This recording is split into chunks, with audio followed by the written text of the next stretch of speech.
Hi guys, and welcome to my first monthly roundup video, a video series I've decided to start doing in place of stuff like recent viewing and recent reading.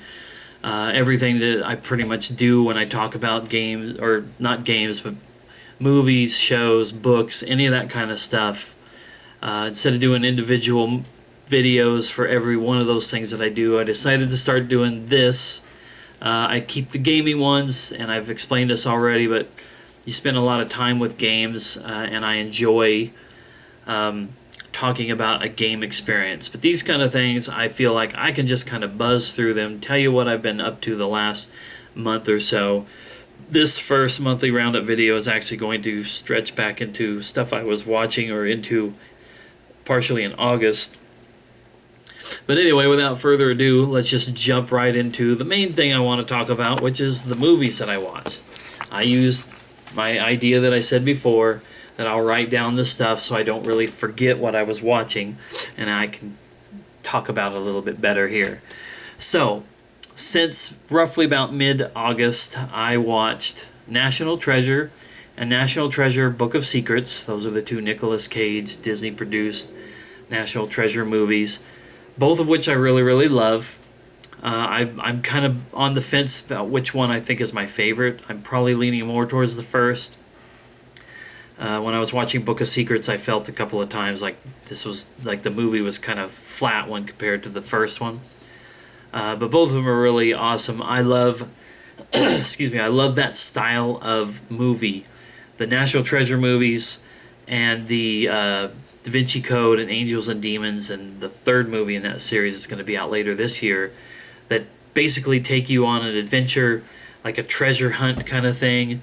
More lighthearted in National Treasure, a little more serious-minded in the Da Vinci Code movies. And I'm sure there's some other movies like that that would be perfect examples of this. But I just love the way that these movies are. And Nicolas Cage might have been one of the last big roles that he did that I was like, man, Nicolas Cage is having a good time making a decent movie before he started putting out a whole lot of like straight-to-video kind of stuff. But I definitely give my approval, my stamp of approval on both of those movies. And the next thing that I watched was Stephen King's The Stand. Now, I almost did a video just for that, and the reason why is I consider that to be my favorite movie of all time. In fact, I have it right here. I was thinking about showing these off as I was going to talk about them, but I didn't even grab any of them. But this one was nearby. Stephen King's The Stand. Now, a lot of people are probably not going to know what this is, or they're going to be like, oh yeah, I remember Stephen King wrote a book called The Stand. I didn't know that there was a movie. Well, it's a movie in the loosest sense of the word, which is why I know that some people might say, how can you call that your favorite movie of all time?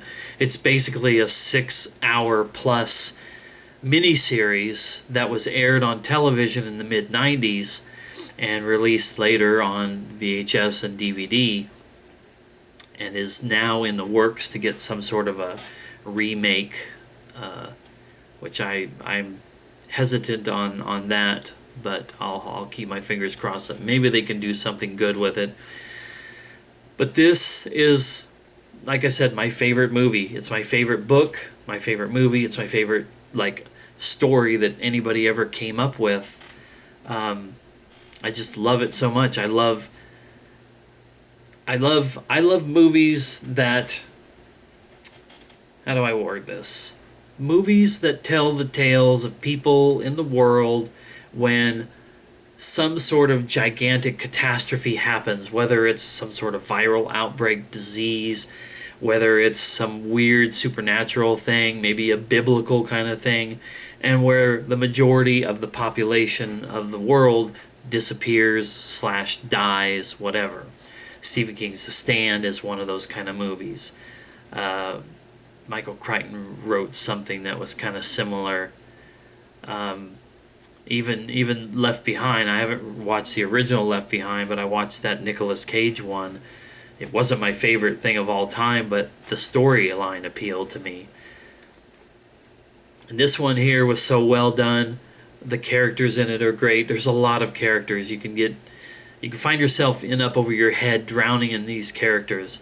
But I swear the TV show did it well, kind of introduced you to everybody, and in the book it's done amazingly.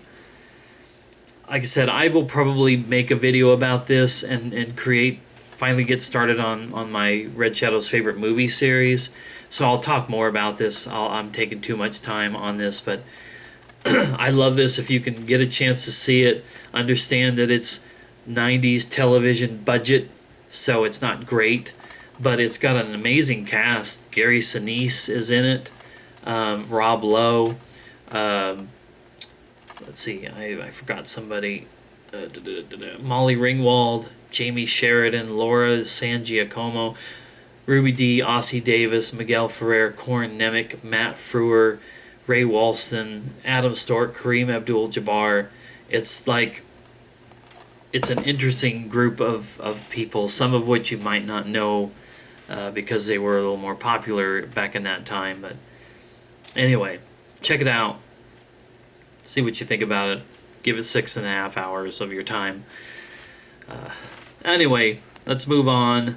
The next two things that I watched are related. I watched The Avengers Age of Ultron and Captain America Civil War.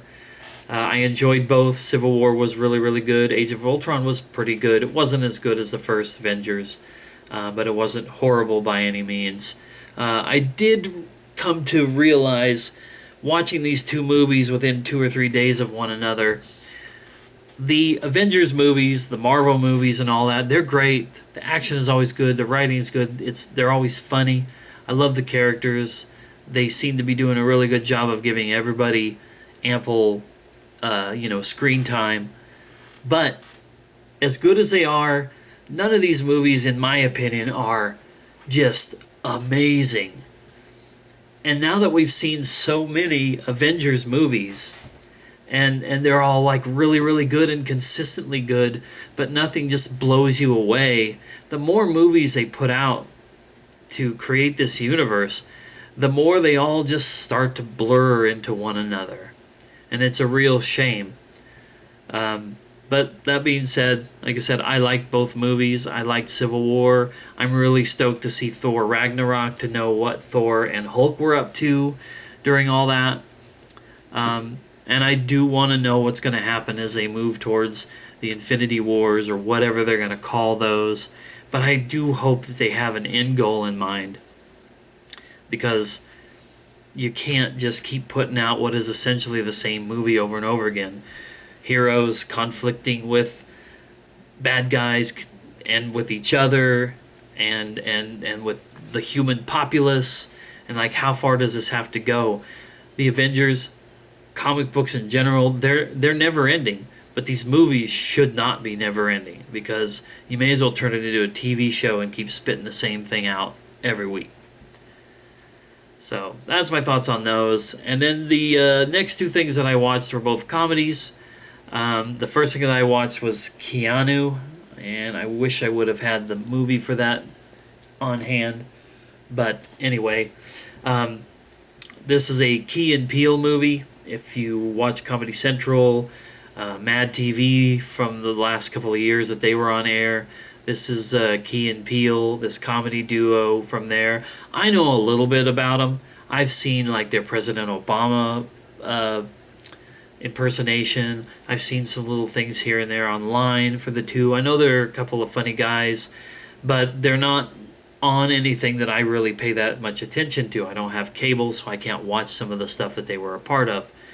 But when this movie came along and I saw that, well, I should probably just show this really quick, if I can get this to work right. That is my wallpaper on my computer right now. That is the cat from the movie, although for the most part that is the advertising that they used for it. The cat doesn't really, very often in the movie, didn't show up in gold chains and a hat on sideways and stuff. But I saw that advertising and I saw who was in it and I read the premise of the movie and I was like, that just sounds stupid enough to be funny. And sure enough, it was. I finally got around to watching it. It's been out since I think early August. And I really enjoyed myself with that movie. It's a movie that kind of builds slowly, but it's really, really funny. Just about everybody who's in it does a really good job. I actually may have found a character or two in that movie that I could have lived without. But that being said, good movie. Really enjoyed it. Laughed a lot. So Keanu is the name of the movie. It's the name of the cat. It's the name that one of the guys, Key and Peele, give to the cat when they discover it. And at one point, Keanu Reeves actually voices the cat to one of the characters when they were having a little bit of a drug trip. And that was pretty funny. And then the last full thing that I watched this last month was Popstar Never Stop Never Stopping. And that is the new movie from the Lonely Island guys, Andy Samberg and his two friends. I hate to be one of those guys who's like the big star, and his two buddies who are also a part of the group. But I don't remember the name of the guys off the top of my head. Akiva and something, the other guy is something. But the movie was pretty funny. It wasn't as funny to me as Keanu, but it was an enjoyable ride. It's a mockumentary-style movie following the antics of a pop star guy played by Andy Samberg, who used to be a part of a group, and that was his two friends with him. And it follows his career as he goes through the ups and downs and all the crazy shenanigans that come with being a pop star, all with that really stupid Lonely Island kind of humor, lots of dick jokes, lots of making fun of themselves and all that kind of stuff. Like I said, it's pretty good. It's raunchy language and all that kind of stuff is high in it. So if you've seen any Lonely Island stuff, then you know what to expect there. But it was good. I enjoyed it. I'm glad that I was able to grab it. Now that was all the stuff that I completely watched. Now I did start to watch the History of the WWE Hardcore Championship Blu-ray, but I was probably only a short way into that one later evening, and I dozed off.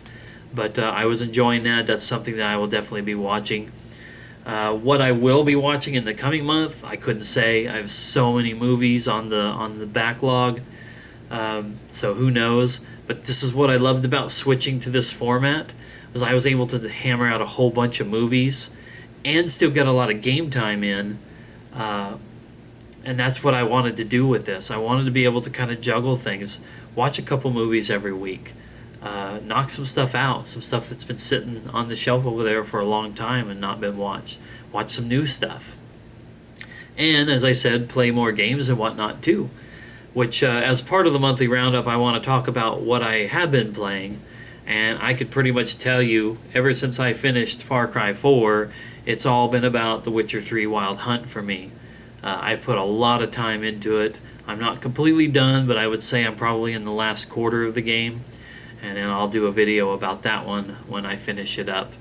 I'm looking forward to finishing it, but also jumping into whatever's next. As far as reading goes, there's really only been one thing I've been reading. That's also something I didn't bring in here with me. But I watch a YouTube channel called What Culture Wrestling, and those guys got together and have put together two magazines all centered around wrestling stuff. And I have been reading issue number 2 because I received that in the mail a couple weeks ago, and I'm enjoying that. That's really it. I haven't really sat down with a book in the last few weeks. I was in the middle of a Stephen King book. I got started on Rose Matter, but I don't know when I'll finish that off. That's my reading stuff. I'm not consistent at all with reading. I can read a whole book or even several books in the course of a week or two, and then I can go 6 months, 12 months, 18 months without reading anything. Alright, so those were all the movies I watched. That's what I'm gaming, reading. Yeah, I think that's pretty much it. This is just really a loose format kind of thing, talk about these things in a little video, and then go from there. So if you enjoyed this monthly roundup thing, I hope you did. Leave a like and a comment and all that kind of stuff, or don't, doesn't matter. But anyway, this is just how I want to kind of do things on the channel in the future, and enable me to participate and enjoy more of this kind of stuff every month, instead of getting bogged down with I got to do a video every time. So that's it. I'm done. We'll see you in the next one.